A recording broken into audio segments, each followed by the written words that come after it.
Welcome back. Let's get into this conversation now. In response to the rising threat of rhino poaching and other conservation challenges, SANParks at Kruger National Park have introduced new measures aimed at protecting these iconic animals. Now, to speak more on this, let's now welcome JP Louw, a South African National Parks spokesperson. JP, a very good afternoon to you, and thank you so much for your time. So just recently, last month, in fact, there was some good news on, in the fight against rhino poaching, in that we saw back-to-back sentences of about 4 poachers to several years in prison for 2 separate crimes that they committed at the Kruger National Park specifically. But sadly, rhino poaching is still a big problem in South Africa, isn't it? Yeah, look, it does remain a challenge across South Africa. Though I think from the context of Kruger National Park, and also in SANParks itself. Remember, we manage about 21 functional national parks. Not all of them have rhinos. You do also have rhinos in lands managed by provincial authorities and even by private parties as well. But on the SANParks front, we've been really quite encouraged by our success stories.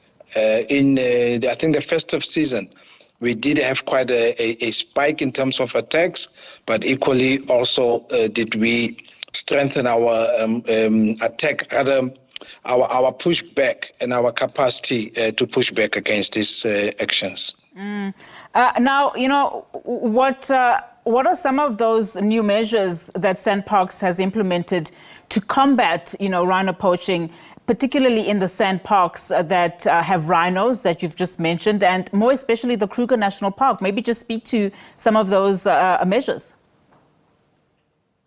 Yeah, we use a multidisciplinary interventions, if you like. The one that you're talking about court outcomes, it's really an outcome of a collaborative relationship we have with a number of state actors.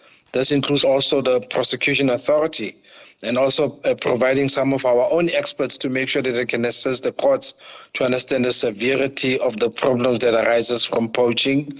We have quite a successful K9 unit. We use technology as well as a means of intervention, aerial support. You would see the SANParks helicopters flying up high, also ensuring that we have successful interventions.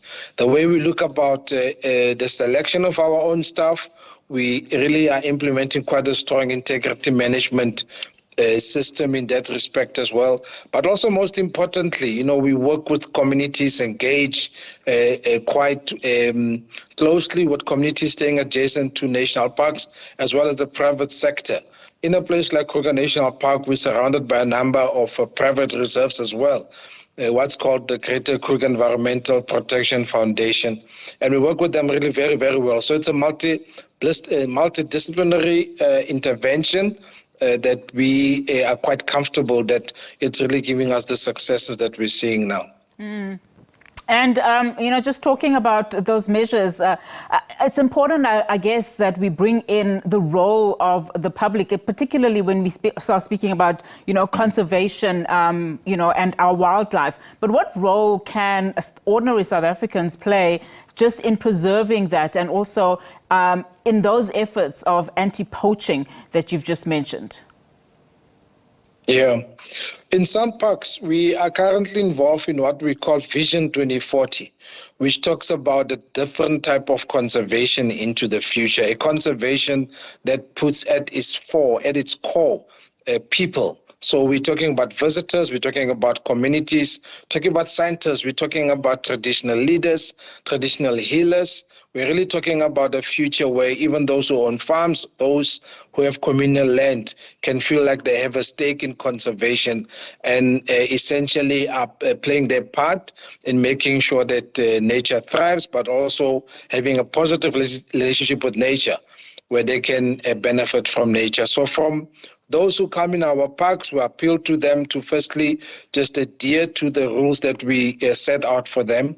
When they are seeing any wrongdoing when you enter National Park, you'll see in your permit particular contact details. Please make sure that you do contact authorities quite immediately so that we can intervene.